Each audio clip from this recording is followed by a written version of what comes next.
자, 머리 부분은 물과 친합니다. 그래서 이 부분을 우리는 친수성이라고 이야기를 합니다. 자, 그에 비해서 이 꼬리 부분 물과 친하지 않아요. 물을 싫어합니다. 그래서 이 부분을 소수성이라고 이야기합니다.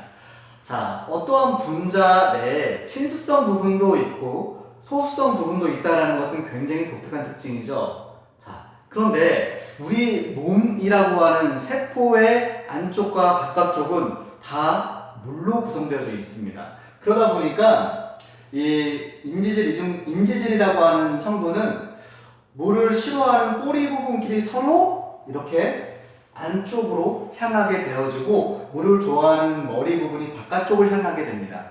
그래서 자연스럽게 이중층을 형성하게 된다는 것입니다. 자, 그러면 이러한 세포막은 이 바깥쪽 부분은 물과 친한 친수성이지만 안쪽은 물을 싫어하는 소수성 특징을 가지고 있구나. 그래서 안쪽 부분은 우리가 마치 기름이라고 하는 것이 물과 섞이지 않는 것처럼 물이라고 하는 게 통과하기 좀 어려운, 그래서 극성물질, 물과 잘 용해하는 극성물질이 통과하기 어려운 부분을 가지고 있구나라는 것을 이해를 하실 수 있을 겁니다. 자, 그러면 아까 여러분들과 이야기했던 나트륨 이온과 칼륨 이온이 이동을 하면서 결국에 흥분의 이동이라는 것이 생겨나는데 이게 어떻게 이동하게 되는지 그 원리를 한번 지금부터 파헤쳐 보도록 하겠습니다. 자, 여러분들 우선 나트륨 이온과 칼륨 이온은 이 인지질 이중층을 잘 통과할 수 있을까요? 인지질 부분을 잘 통과할 수 있을까요? 통과하기가 매우 어렵습니다. 분자의 크기가 작아서는 아닙니다. 왜냐하면 이 두 원자는 이온은 보시다시피 원자 하나에다 전자가 빠진 상태이기 때문에 크기는 매우 작은 크기인데 크기가 작음에도 불구하고 여기를 이동하기가 매우 어려워요. 이유는 무엇일까요? 맞습니다. 바로 이 두 이온은 극성, 전하를 띠기 때문이다 라고 이해할 수가 있습니다. 전하를 띠는 물질은 물에 굉장히 잘 붙게 됩니다. 물이 극성을 띠기 때문이죠. 그러면 물과 잘 결합하는 상태로 존재하기 때문에 굳이 이 소수성 장벽을 통과해서 다른 곳으로 가려고 하질 않게 되는 것입니다. 그래서 이온들은 인지질 이중층을 쉽게 통과할 수가 없습니다. 그런데 이온의 이동이 나타난다는 것이죠. 어떻게 그것이 가능한 것이냐? 바로 세포막은 인지질뿐 아니라 다른 부분도 가지고 있기 때문인데요. 그것이 바로 여기 그림에 있는 이러한 부분입니다. 자, 이 두 가지는 다 막단백질로 불려지는 것으로서요. 단백질 성분을 주로 가지고 있는 부분인데 중간 부분에, 가운데 부분에 이렇게 빈 공간을 갖고 있습니다. 그래서 통로라는 이야기를 하게 됩니다.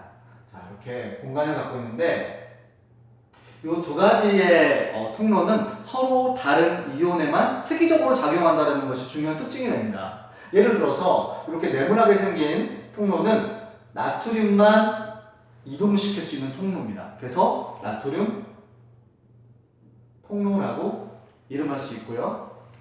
동그란 통로의 경우는 칼륨만 이동시킬 수 있는 칼륨 통로가 됩니다.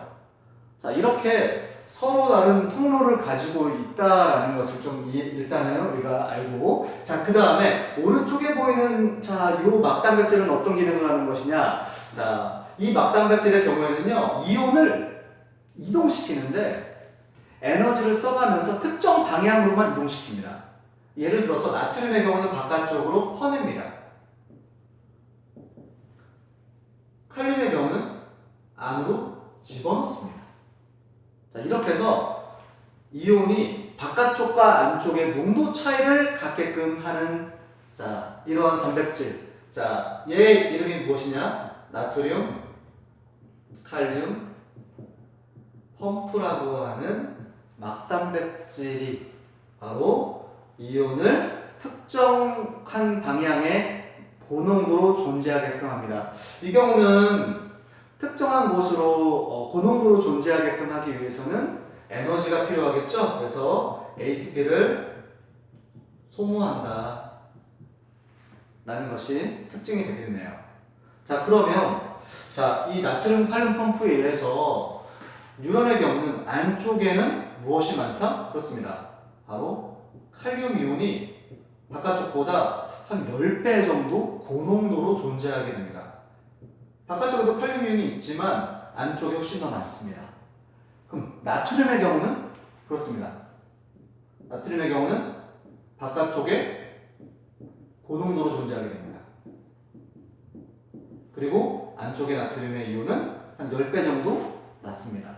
자, 이렇게 이온의 농도 차이가 발생하게 되네요. 바로 누구 때문에? 그렇습니다. 나트륨 칼륨 펌프에 의해서 이온의 농도 차이가 발생하네요. 자, 그럼 이러한 이온의 농도 차이가 발생한 상태에서 이러한 통로가 존재한다면 어떤 일이 발생하겠습니까? 그렇습니다. 이온이라고 하는 것이 이 통로를 통해서 이동하려고 할 텐데요. 나트륨의 경우에서는 이 나트륨 통로를 통해서 이동하려고 할 텐데 주로 어디에서 어디로 이동하려고 할까요? 그렇습니다. 바로 바깥쪽에서 안쪽으로 들어오려고 하겠죠. 왜냐하면 나트륨의 경우는 바깥쪽이 고농도로 존재하기 때문에 자연스럽게 고농도에서 저농도로 이동하려고 할 것입니다. 그에 반해서 칼륨의 경우는 안쪽에 많기 때문에 안쪽에서 바깥쪽으로 나가려고 할 것입니다. 그런데 나트륨 통로와 칼륨 통로는 이 두 가지의 통로가 가지고 있는 특징이 다른 포인트가 있습니다. 바로 나트륨 통로의 경우는 평상시에 닫혀 있습니다. 그래서 얘가 닫혀 있기 때문에 나트륨이 안으로 들어오려고 하는데 들어올 수가 없습니다. 자, 그에 비해서 칼륨 통로의 경우는 나트륨 통로보다 상대적으로 평상시에 많이 열려 있네요. 그러면 얘가 열려 있는 상태가 되면 칼륨 이온은 바깥쪽으로 더 많이 나가게 되겠죠. 자, 그러면 이온이 평상시에 칼륨 이온이 바깥쪽으로 더 많이 나가는 상태가 된다. 고농도에 있는 칼륨 이온이 바깥쪽으로 계속 새어나가고 있는 상태를 뉴런은 평상시에 하게 되는데 플러스 이온이 바깥쪽으로 나가게 됩니다. 유출이 돼요. 그러면 플러스 이온이 바깥쪽 나가게 되면 상대적으로 안쪽은 전위가 플러스 이온을 잃어버리니까 무엇이 된다? 마이너스를 띠게 되고 바깥쪽은 플러스 이온을 얻기 때문에 어떻게 된다? 플러스를 얻게 됩니다. 나타나게 됩니다. 그래서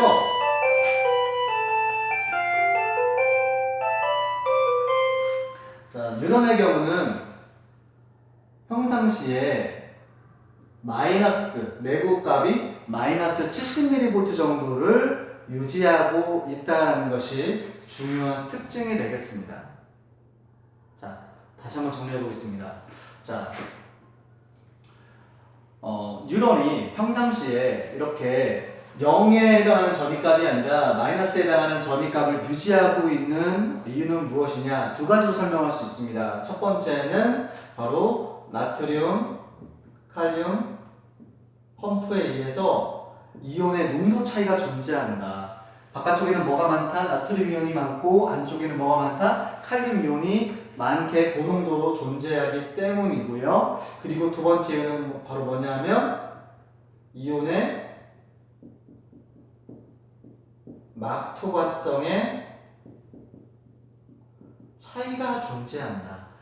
이것은 나트륨 통로와 칼륨 통로가 지닌 고유한 특성입니다. 나트륨 통로의 경우는 평상시에 거의 닫혀있고 칼륨 통로는 조금 더 열려있기 때문에 칼륨 이온은 앞에 1번에 의해서 안쪽에서 바깥쪽으로 조금씩 새어나가게 되고 플러스 이온이 밖으로 새어나가기 때문에 안쪽은 마이너스를 기록하고 바깥쪽이 플러스가 된다는 것이 바로 뉴런이 평상시에 이렇게 마이너스 70mV 정도의 전위를 가지고 있는 것의 이유라고 볼 수가 있겠습니다.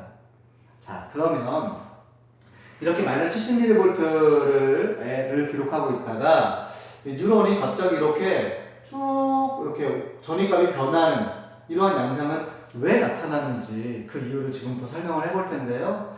자, 만약에 이 뉴런에 어떤 자극이 도달하게 되면 자, 여기에 아까 그 평상시에 그렇게 닫혀있다고 했던 나트륨 통로가 열리게 돼요.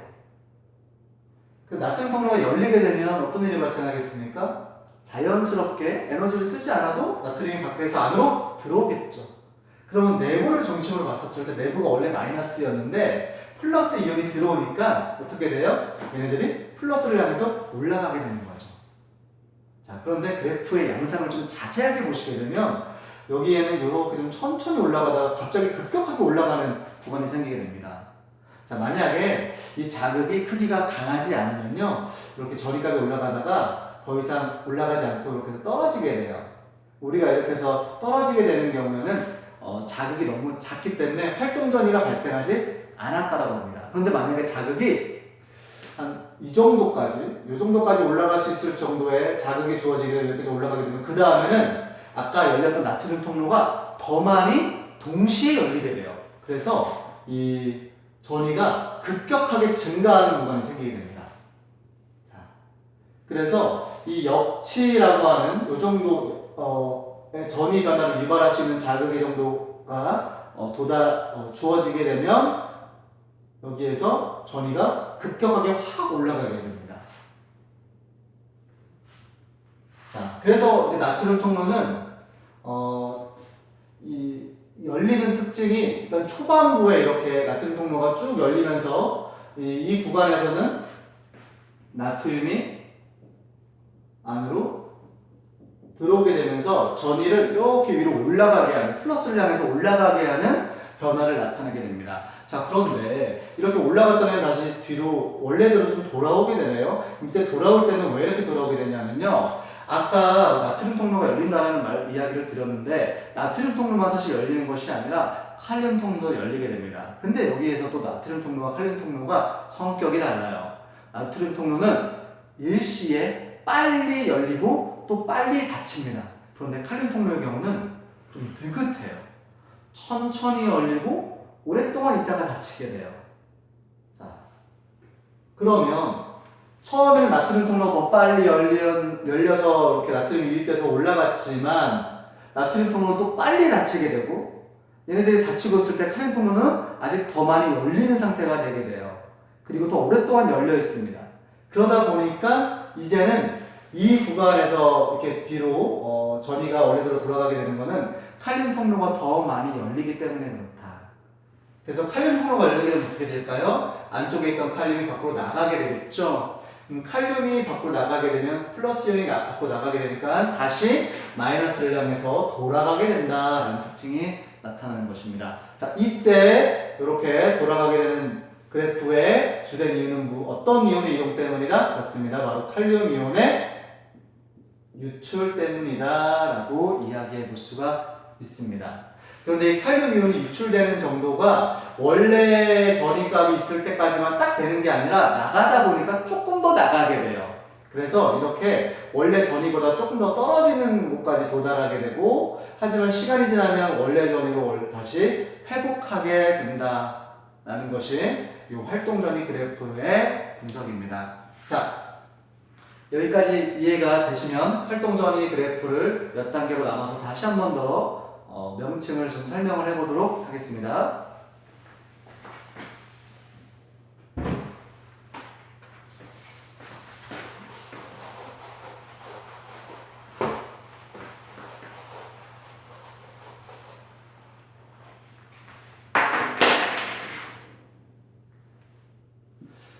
자, 앞에서 이야기했듯이 이 부분은 뉴런이 계속해서